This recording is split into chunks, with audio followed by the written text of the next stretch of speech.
Hello friends, कैसे हैं आप सब। स्वागत है आपका हमारे यूट्यूब चैनल पर।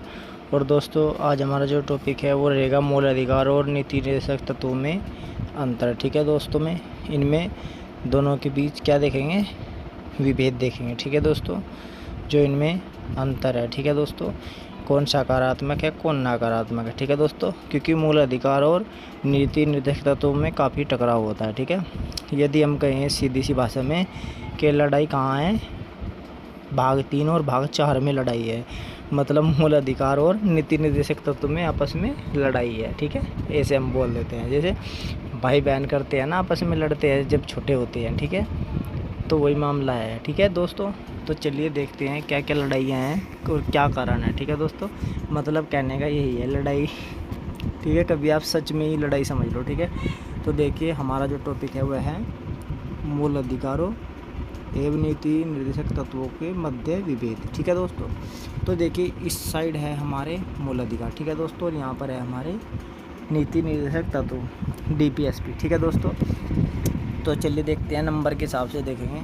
नंबर 1 में देखेंगे हम, ये नकारात्मक है। ठीक है दोस्तों, कौन है नकारात्मक? मूल अधिकार। ठीक है दोस्तों, तो मूल अधिकार नकारात्मक है, जैसा कि राज्य को कुछ मामलों पर कार्य करने से प्रतिबंधित करते हैं। ठीक है दोस्तों, या मसलों पर। ठीक है, तो नकारात्मक किसके लिए है? राज्य के लिए। ठीक है दोस्तों, तो राज्य को कुछ मसलों पर कार्य करने से रोकते हैं या प्रतिबंधित करते हैं। ठीक है दोस्तों, क्यों?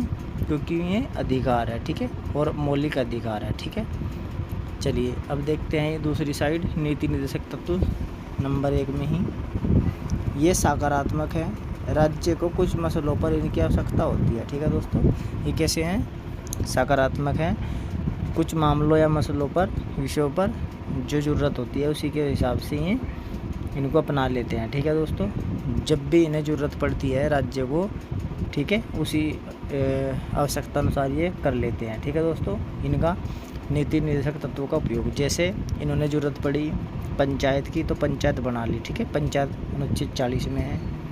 ठीक है दोस्तों, तो इन्होंने क्या किया, 73वां संशोधन हुआ।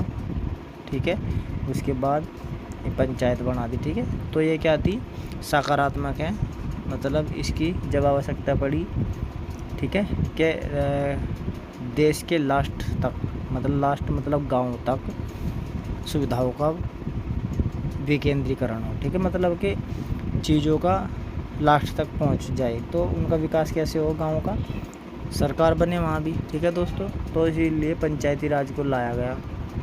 ठीक है, चलिए अब देखते हैं पॉइंट 2 में। ठीक है, तो यहाँ पर एक पॉइंट मिलेगा। पॉइंट 1 में जो मूल अधिकार है नकारात्मक होते हैं, और जो DPSP है, नीति निर्देशक तत्व हैं राज्य के, वो सकारात्मक होते हैं। ठीक है दोस्तों, चलिए अब हम चलते हैं पॉइंट 2 पर। ठीक है, चलिए इसमें देखते हैं, ये न्यायोचित होते हैं। ठीक है दोस्तों, ये न्यायोचित होते हैं, इनके हनन पर न्यायालय द्वारा इन्हें लागू कराया जा सकता है। ठीक है दोस्तों, ये क्या होते हैं, ये न्यायोचित होते हैं। ठीक है, मतलब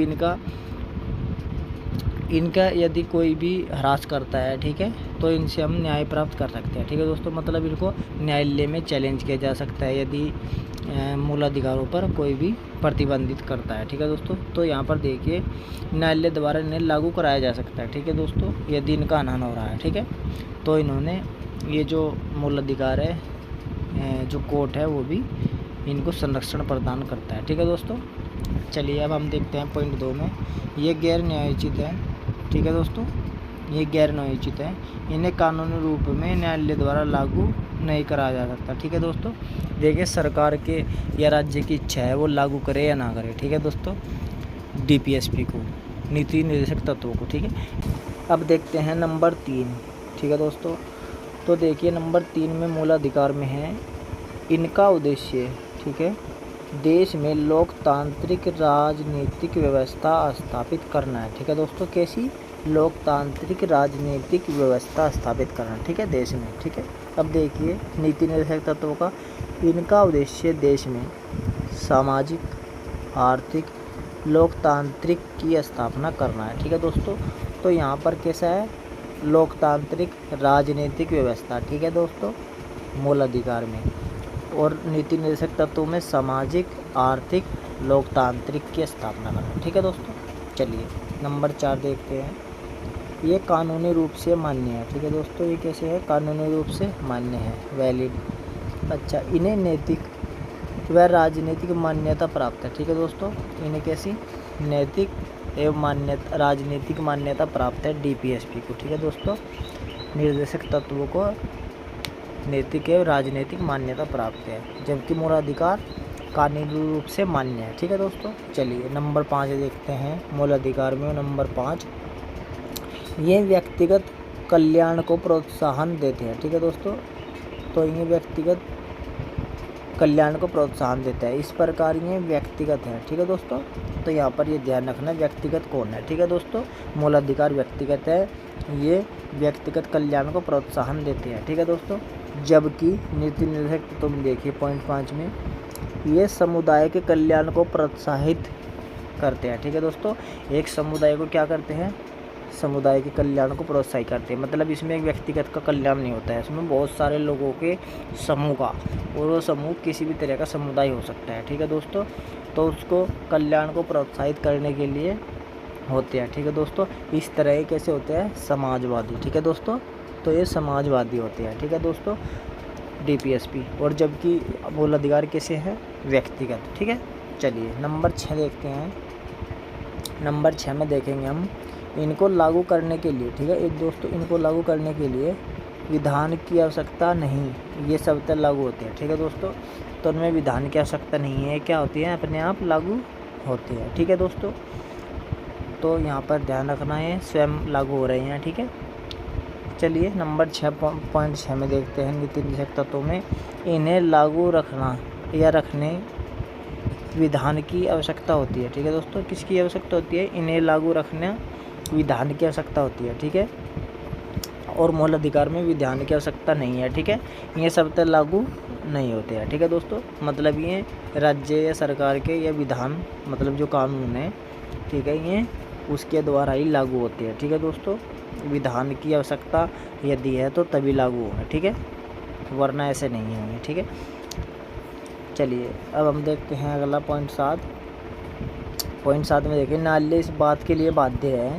ठीक है दोस्तों, किस बात के लिए बाध्य है? कि किसी भी मूल अधिकार के हनन की विधि को वह गैर संवैधानिक और अवैध घोषित करे। ठीक है दोस्तों, तो यहाँ पर मूल अधिकार, यदि कोई से भी मूल अधिकार, कितने हैं? 6 मूल अधिकार हैं। यदि उन मूल अधिकार का किसी का भी हनन होता है तो विधि को क्या है? वह गैर संवैधानिक और अवैध घोषित कर सकता है। ठीक है दोस्तों, उस कानून को, जो कानून मूल अधिकार को या मूल अधिकार का हनन कर रहा है। ठीक है दोस्तों, तो उस न्यायालय इसके लिए बाध्य है। ठीक है दोस्तों, तो न्यायालय क्या करेगा? यदि किसी का मूल अधिकार का हनन हो रहा है तो उस पर क्या कर देगा? उसे अवैध घोषित कर देगा कानून को। ठीक है दोस्तों, मतलब असंवैधानिक घोषित कर देगा। ठीक है, या गैर संवैधानिक। ठीक है, चलिए जबकि नीति निर्देशक तत्व पॉइंट 7 में देखें, निर्देशक तत्वों का उल्लंघन करने वाली किसी विधि को न्यायालय असंवैधानिक, ठीक है, गैर अवैध घोषित नहीं कर सकता। ठीक है दोस्तों, यहाँ पर ध्यान रखिए, असंवैधानिक और अवैध घोषित नहीं कर सकता है। ठीक है दोस्तों, यद्यपि विधि की वैधता को इस आधार पर सही ठहराया जा सकता है कि इन्हें निर्देशक तत्वों को प्रभावी करने के लिए लागू किया गया था। ठीक है दोस्तों, मतलब इन्हें जो नीति निर्देशक तत्व है इनको प्रभावी करने के लिए लागू किया गया था। ठीक है दोस्तों, क्योंकि ये सरकार की इच्छा पर आश्रित है, ये समझ सकते हैं आप। ठीक है दोस्तों, तो यहाँ पर कहने का मतलब यही है कि यहाँ पर जो मूल अधिकार है, यदि उनको कोई हानि पहुँचती है तो जो न्यायालय है, कोर्ट है, वो क्या कर देगा? अवैध घोषित कर देगा उस कानून को। ठीक है दोस्तों, जबकि जो नीति निर्देशक तत्व है, ठीक है, उसमें ऐसा कोई प्रावधान नहीं है।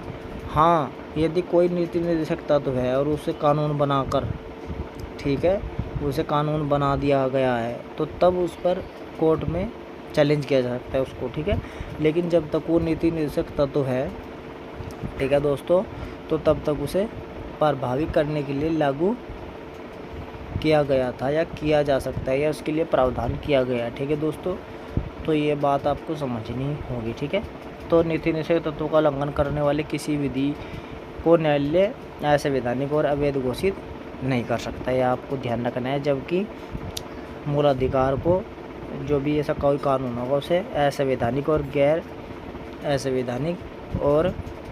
गैर संवैधानिक या अवैध घोषित कर सकता है। ठीक है, तो चलिए दोस्तों, ये थे मूल अधिकार और नीति निर्देशक तत्व में विभेद। ठीक है दोस्तों, और एक मैं बता दूं, यदि अंतर की बात है तो मूल अधिकार भाग 3 में और नीति निर्देशक तत्व भाग 4 में। ठीक है दोस्तों, तो यहाँ पर भी ये एक अंतर हो गया है।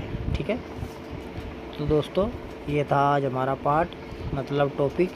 ठीक है, शीर्षक मूल अधिकार और नीति निर्देशक तत्व में अंतर या मध्य, इन दोनों के विभेद। ठीक है, चलिए दोस्तों, फिर मिलेंगे आपसे अगले टॉपिक पर अगली क्लास में। तब तक के लिए धन्यवाद।